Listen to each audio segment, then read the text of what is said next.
एक लड़के ने सुरक्षा रस्सी को कार के टायर से बांधा और जोर से कस दी। फिर अपने दोस्त के साथ गर्म हवा के गुब्बारे पर बैठ गया, लेकिन थोड़ी ही देर आनंद लेने के बाद एक लड़की ने देखा कि वो हजारों मीटर की ऊंचाई पर पहुंच चुके हैं। उसका साथी भी डर गया। उसने साफ देखा था कि दूसरे लड़के ने सुरक्षा रस्सी बांधी थी। तो ऐसा कैसे हुआ? हालांकि दूसरे लड़के ने कहा कि उसने रस्सी का सिर्फ एक छोर ही टायर से बांधा था। उसे नहीं पता था कि दूसरा छोर गुब्बारे से भी बांधना होता है। पहला लड़का इस साथी पर बहुत गुस्सा हुआ। गुस्से में उसने तुरंत दूसरे लड़के से झगड़ा शुरू कर दिया। लेकिन जब दोनों आपस में उलझे हुए थे, एक और लड़की ने अचानक एक डरावना दृश्य देखा।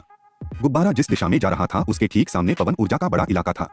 पवन चक्की के पंखे किसी भी पल उन्हें मिर्च की चटनी की तरह काट सकते थे। यह देखकर सभी तुरंत घबरा गए। अगर ऐसे ही चलता रहा तो कुछ ही मिनटों में उनकी मौत हो जाएगी। आपातकालीन स्थिति में पहले लड़के के दिमाग में अचानक एक विचार आया। उसने पहले जोर देकर गुब्बारे को ऊपर उठाने की कोशिश की कि पंखों से बचा जा सके। फिर उसने सभी को टोकरी के अंदर से कोरने और शरीर को रखने वाली किसी भी चीज को मजबूती से पकड़ने को कहा और मौत का इंतजार करने लगे। और उसी समय उनके ठीक नीचे एक युवक ने उन्हें देख लिया। उसने सोचा कि ये लोग एडवेंचर के शौकीन हैं, इसलिए उसने तुरंत फोन निकाला और एक सोशल मीडिया पोस्ट बना दी। उसे अंदाजा नहीं था कि टोकरी में बैठे लोगों पर मुसीबत आन पड़ी है। इस तरह सभी डर में कुछ मिनट बिताने के बाद पहली लड़की ने अचानक देखा कि बाहर सब कुछ शांत लग रहा है। लगता है कि वे सुरक्षित रूप से पवन ऊर्जा इलाके से गुजर चुके हैं। लेकिन इससे पहले कि वो खुश हो पाते, जबरदस्त घूमने की शक्ति के कारण दूसरे लड़के को निर्दयतापूर्वक टोकरी से बाहर फेंक दिया गया और उस समय गुब्बारा लगातार ऊपर उठ रहा था।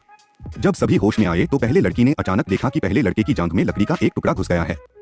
अगर तुरंत पट्टी नहीं की गई तो निश्चित रूप से उसकी मौत हो जाएगी। यह सोचकर उसने बिना समय गवाए दूसरी लड़की को पास की फर्स्ट एड किट लाने के लिए कहा। सौभाग्य ऐसी पहली लड़की ने नर्सिंग की पढ़ाई की थी। अपनी लगातार कोशिशों से उसने आखिरकार पहले लड़के के घाव पर पट्टी बांध दी और उसकी जान बचा ली। लेकिन इससे पहले कि वे होश संभाल पाते, पहली लड़की ने अचानक देखा कि दूसरा लड़का मारा नहीं था। पता चला कि गिरते समय उसने एक रस्सी पकड़ ली थी, इसलिए वह बाल बाल बच गया। दोस्त को जीवित देखकर दोनों लड़कियां बहुत खुश हुई। दूसरी लड़की ने तुरंत हाथ बढ़ाया और लटक रहे दूसरे लड़के को पकड़ने की कोशिश की, लेकिन दूरी बहुत ज्यादा होने के कारण लगातार कई कोशिशों के बाद भी वो उसे पकड़ नहीं पाई।